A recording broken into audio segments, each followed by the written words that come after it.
TSK. Ito ang pinaka-nakakatawang horror film ngayong taon. May multo man sa pelikula. Nakakatawa talaga ang bawat eksena. Kung wala kang 10 taong experience sa pag-iisip ng kakaiba, hindi mo talaga maiisip ang ganitong nakakatawa at walang kwentang istorya. Ay tag mo ang mga kaibigan mong mga tanga para mapanood ninyo to. Ay tag mo ang mga kaibigan mong mga tanga para mapanood ninyo to. Nagsimula ang kwento sa isang mahiwagang ritual ng exorcism. Isang masasamang espiritu ng kambing ang sumapi sa isang babae. Ngunit sa harap ng pari na inanyayahan ng punong barangay, wala itong pakialam, at patuloy pa itong nang-uudyok at nanghahamon. Sa wakas, hindi na nakatiis ang pari, at kumuha ng isang baril na yari sa purong pila. Pasensya na. Manahimik ka. Kahit pansamantalang naresolba ang problema, ngunit seryoso namang sinabi ng pari, sa isang araw sa hinaharap kapag naghandog lamang ng isang itim na kambing, at 5 buhay na mga alipin, ang masasamang espiritu ay babalik muli sa mundo. Ang panahon ay Isang umaga, pagkaraan ng 66 na taon at 6 na buwan, isang grupo ng mga mayayamang anak, masayang-masaya na naghahanda para magbakasyon sa bundok. Ngunit habang nagmamaneho sila, di sinasadyang nabangga nila ang isang hashtag, ngunit hindi nila ito pinansin. Nang asar lang silang nagpakuha ng litrato kasama ang bangkay ng kambing. At pagkatapos ay umalis na sila. Pero wala silang kaalam-alam. Isang kakilakilabot na krisis ang palihim na dumarating. Samantala, ang mababait na sina Dobo at Dobo ay naglalakad na rin patungo sa bundok. Dahil sa sobrang pangit ng kanilang itsura. Kaya madalas silang nagkakaroon ng di kinakailangang gulo. Kaya napagpasyahan nilang bumili ng bahay sa bundok. Mula ngayon, magkukulong na ako sa kabundukan at hindi na makikialam sa mga pangyayari sa mundo. Habang nag-uusap silang dalawa, parang may nabangga ang sasakyan. Kasabay noon, Pari Ugat, si Dan, kasama ang kanyang mga tauhan, ay nagpapatrolya sa kalye. Bigla nilang nakita ang 2 lalaking mukhang mamamatay tao, na nahihirapang buhatin ng isang bag na yari sa tela na may dugo. Kaya na, dumating na ang pagkakataong makagawa ng kabutihan. Inutusan ni Danley ang kanyang kapatid na tingnan kung bangkay nga ang nasa loob ng bag. Ngunit ang nakita lamang ng kanyang kapatid ay isang kambing. Hindi makapaniwala si Danley sa nakita. Ang dalawa pala ay walang anumang kriminal na record. Kaya naman paulit-ulit nilang kinukwestiyon si Erbaw kung ano ang pakay nito. At ng mga sandaling yon, biglang, isang nakapangingilabot ng ngiti ang sumilay sa mukha niya. Mukhang ito na nga ang pagkakatuklas sa kanyang tunay na pagkatao. Huwag mong gawin yan, Fang Jio. Nakikiliti ako. Baliw ba siya? Mukhang may dahilan nga pala kung bakit sila nagtago sa kabundukan. Sa huli, dahil sa kawalan ng ebidensya, ang tanging nagawa lang namin ay ang palayasin ng magkapatid. Ang pangit naman talaga ng itsura. Hoy, hindi ba parang mga kriminal ang itsura nila? Hindi ko nga magawang tingnan. Mabilis silang nakarating sa napagkasunduang cabin sa kagubatan. Pero agad na natigilan ng lahat. Broker, halika nga rito. Ito ba yung sinasabi mong minor flaws? Konti lang naman yung pinag-edit ko, promise. Nabayaran na ang down payment. Imposibleng ma-refund yan kung gusto ninyong ibalik. Dahil bukas na ang pinto para sa inyo. This line is unintelligible and cannot be translated.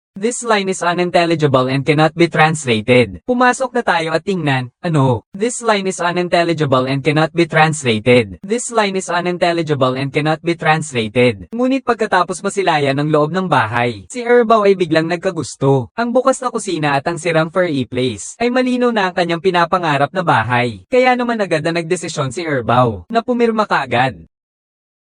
Ang galing, napakaganda. Salamat.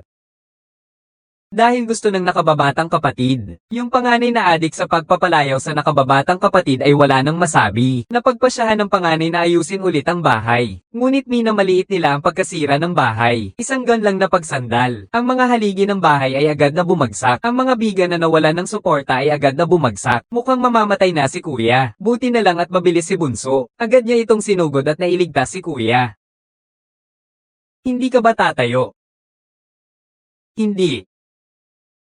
Pangalan. Pagkatapos, biglang nakita ni Kuya ang isang nakatagong pinto sa sahig. Dahil matagal nang walang tao, ang silong ay napakaginaw. Ang nakakatakot at malamig na hangin ay nagpanginig sa 2 malalaking lalaki. Agad nilang natuklasan ang kakaibang marka sa lupa at nakakita rin ng isang kahon sa mesa. Pagbukas nito, may 2 bala ng pilak pala. Nagpas siyang ibalik ni Davao sa dating may-ari nito. Pagkatapos ay pumunta silang 2 sa likod ng bundok. Pagkatapos ilibing ang kambing. Nagpas siyang mangisda sa gabi ang 2, ngunit hindi hindi nila napansin ang unti-unting pagkatuyo ng mga damo sa paligid ng mga puntod. Di tulad ng masaklap na kalagayan ng magkapatid, ang mga mayayamang anak na nasa bundok din ay nagsasaya sa beer, barbecue, at mga magagandang babae. Nang gabing iyon, gusto ni Sungbin na mapalapit pa kay Mina. Maalagang kinumutan niya ito. Akala ni Mina, nakilala na niya ang kanyang tadhana, ngunit pagbalik niya mula sa banyo, hindi sinasadyang nakarinig siya ng usapan ni na Changbin at ng lalaking may salamin. Hindi pala kabilang si Mina sa kanilang grupo. Mabaho ang kanyang buhay, ginamit lang siya ni Baoen para lambingin si Changbin. At si Changbin naman, pansamantalang libangan lang ang habol bago umalis ng bansa. Galit na umalis si Mina matapos malaman ang katotohanan. Lubhang dismayadong si Mina ay pumunta sa tabi ng ilog upang ilabas ang kanyang emosyon. Sige! O ibang angkop na salitang maiintindihan.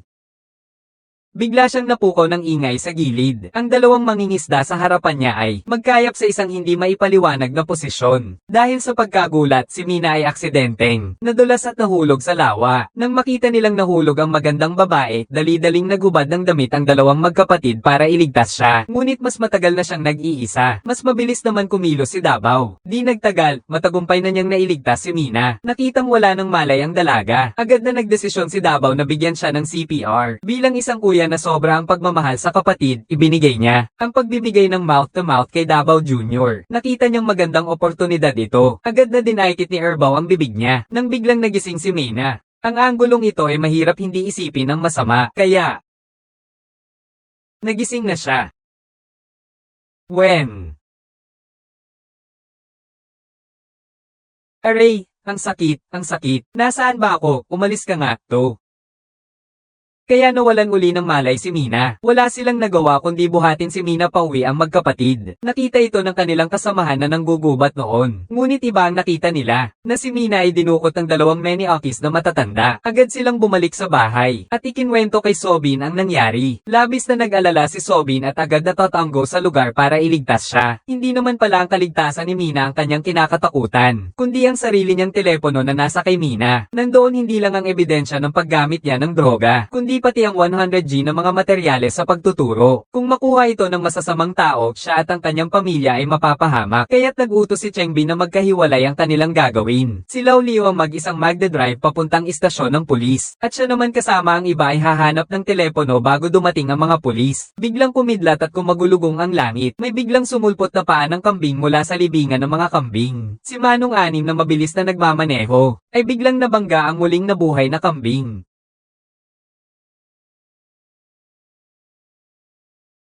Biglang sumugod ang kambing at kinagat si Manong Anim. Dahil sa sakit, binato ni Manong Anim ng baso ang kambing. Nakita niyang natakpan ang bibig ng kambing. Mayabang na nagmura si Manong Anim. Pero hindi ito basta-bastang kambing. Pagkatapos ay ginamit ng kambing ang kakaibang kakayahan nitong pang-asar. Dahil sa sobrang takot, ang taksil ay tumakas at iniwan ng sasakyan. Kinabukasan, nagising si Mina sa loob ng sleeping bag. Habang nakikita ang hindi pamilyar na paligid, siya ay lubos na natakot. Pagkatapos ay dahan-dahan siyang sumilip sa labas ng bintana. Isang ang galit na mamamatay tao nga, at pagkatapos ay pumunta sa sala. Ito kaya ay kakainin niya ang sarili. Ang naguguluhang si Mina ay kumuha ng palangka at naghahanda ng tumakas. Ngunit natuklasan pa rin siya ni Erbaw. Gumising ka na pala.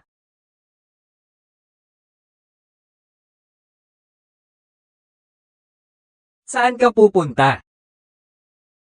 Uuwi na ba tayo? Ako,